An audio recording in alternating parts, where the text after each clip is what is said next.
Nah, kita langsung khususkan ke TikTok Cash dan juga VTube nih Pak Tongam. Kan OJK menyatakan bahwa aplikasi VTube dan TikTok Cash merupakan aplikasi yang ilegal.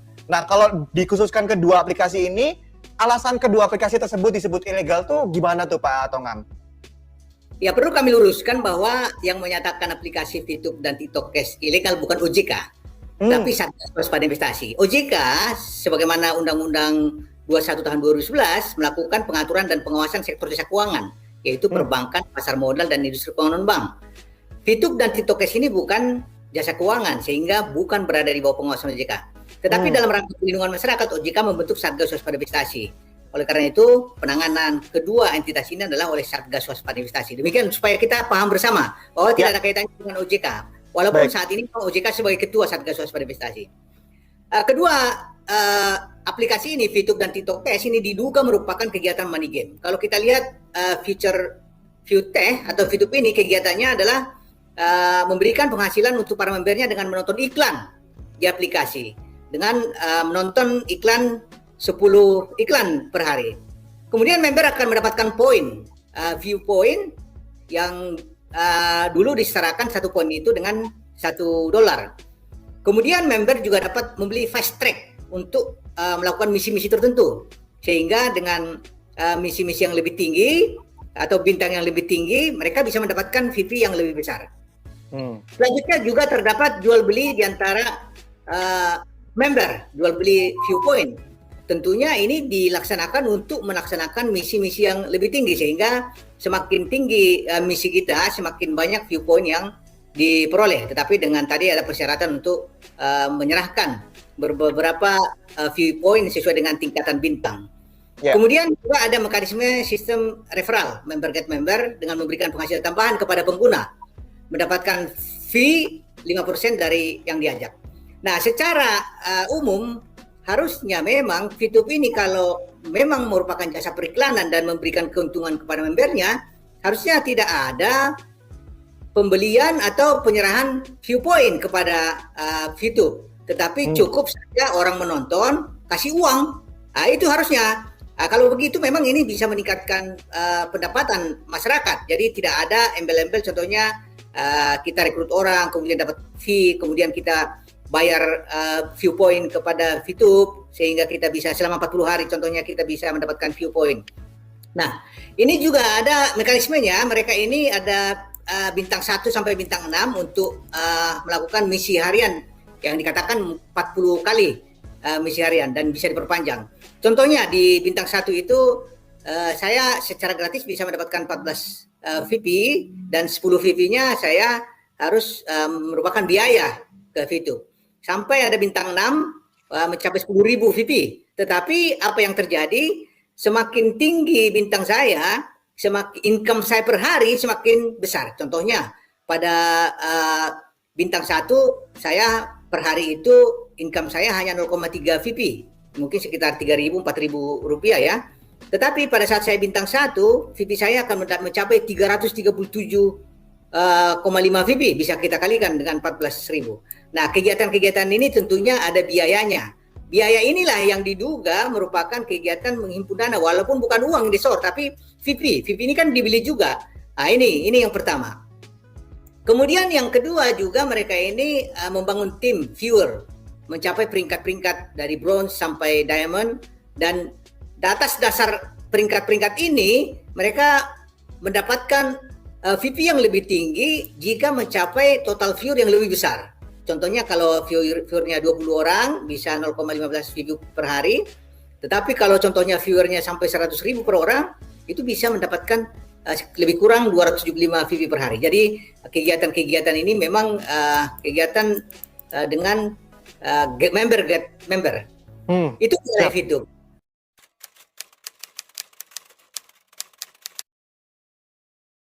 Kita langsung masuk juga ke Pak Tongam dulu nih, karena kemarin nih Pak Tongam, kemarin sempat ada pemberitaan bahwa VTube itu sedang mengajukan atau melakukan pengurusan izin.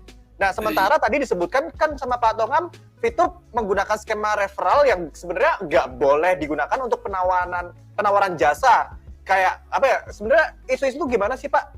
Terkait katanya lagi ngurus izin ke SWI atau ke OJK itu Pak Tongam? Ya, bagi kami setiap kegiatan usaha di Indonesia tentunya harus legal dan mengurus izin sesuai dengan kegiatan usahanya. Satgas Waspada Investasi sangat mendorong kegiatan usaha yang merupakan inovasi keuangan digital dalam rangka peningkatan perekonomian masyarakat dan juga perlindungan kepada masyarakat. Itu yang penting. Jadi kita mengatakan bahwa setiap usaha di Indonesia harus ada izin. Nah, mengenai FITUB itu beberapa saran dari kami pada saat rapat dengan FITUB. Yang pertama, mereka harus menggunakan mata uang rupiah. Ada 5 sebenarnya yang utama. Yang pertama tadi menggunakan mata uang rupiah. Yang kedua, tidak boleh ada kegiatan member get member referral di dalam produk jasa ini. Kemudian yang ketiga, juga tidak ada harusnya jual beli poin antar anggota. Poin kalau ada yang butuh harus dibeli dari perusahaan. Dan juga masyarakat yang sudah punya poin menjual ke perusahaan. Jadi tidak ada perdagangan poin antar anggota. Kemudian yang keempat adalah servernya harus di Indonesia. Dan juga yang kelima membutuhkan komunitas. Nah, berdasarkan informasi dari FITUB, ada beberapa yang sudah dipenuhi. Yang pertama, mata uang rupiah sudah digunakan, tidak US dollar lagi. Kemudian servernya juga sudah di Indonesia. Dan komunitasnya sudah tertibkan. Dan 2 lagi ini tidak ada referral dan tidak jual beli poin ini. Mereka sudah menyampaikan juga surat kemarin ke Satgas Waspada Investasi mengenai 2 hal ini. Dan kami akan melakukan penelitian tentunya. Apabila mereka sudah melakukan kegiatan sesuai dengan arah SWI, tidak ada money game di sana, ya mungkin bisa diinvestasi, tapi harus sesuai dengan ketentuan perizinan dan juga tidak ada skema piramida di sana.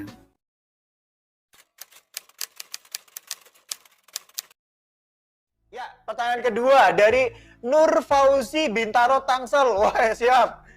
Bagaimanakah pendapat Kominfo tentang FITUB jika resmi dilegalkan di Indonesia? Dan akan adakah feedback yang luar biasa tersendiri untuk FITUB? Nah, Pak Anton nih Pak, gimana nih Pak jawabannya Pak? Iya, terima kasih. Ini Mas Nur Fauzi barangkali ya? Oh iya, Mas Nur kayaknya nih. Tetangga saya di Tangerang nih. Oh, siap. Tadi sudah jelaskan sebetulnya oleh Pak Tongam, FITUB ini kalau dia sudah memenuhi perizinannya semua dan tidak melakukan pelanggaran lagi terhadap tadi yang misalnya bisnis plan-nya itu tidak sudah sesuai dengan ketentuan perundang-undangan, itu kan sesuatu yang bisa dibuka lagi nanti namanya dinormalisasi. Jadi tidak ada masalah sebetulnya sepanjang mereka telah memenuhi aturan perundangan. Jadi kalau nanti ada pelanggaran lagi diblokir lagi. Siap. Seperti itu Mas Nur. Siap. Berarti yang penting ya asalkan itu udah memenuhi syarat, legal dan sesuai dengan undang-undang, pasti bisa dibuka lagi blokirnya seperti itu Pak Anton ya. Ya. Tapi kalau melanggar lagi ya diblokir lagi. Jadi jangan sampai melanggar undang-undang nih atau hukum yang berlaku di Indonesia. Ya, pertanyaan ke-6 aku naikkan. Ya, ini dari Mas Budi Efriadi. Assalamualaikum. Waalaikumsalam. Pak Tongam, apakah FITUB bisa dinormalisasi? Wah, ini kayak sungai ya dinormalisasi. Jika konsep bisnisnya sudah sesuai dengan peraturan perundang-undangan, Pak. Karena hanya ada 2 persyaratan lagi yang belum terpenuhi. Nah, gimana tuh Pak Tongam?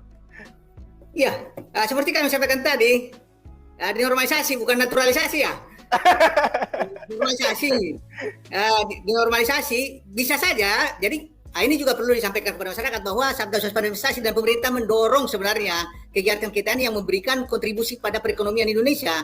Ada saat ini inovasi keuangan digital yang membuat kita menjadi lebih efisien, lebih murah, lebih mudah, mendapatkan keuntungan yang besar. Ini kita dorong sebenarnya. Sehingga FITUB kalau ingin legal, memenuhi semua prinsip-prinsip bisnis model yang benar dan perizinan yang sesuai dengan jasa periklanan, kenapa tidak? Contohnya, FITUB, pada saat kita nonton, kita nggak usah bayar, kemudian kita nggak usah beli poin untuk misi-misi tertentu, tapi kita dibayar pada saat nonton, ya siapa yang nggak mau kan diuntungkan seperti itu. Nah, itu yang penting. Jadi, kontribusi dari perusahaan ini, kalau dia menguntungkan secara ekonomi dan ada perlindungan masyarakat, wah ini penting sekali bagi kita untuk normalisasi. Itu sebenarnya.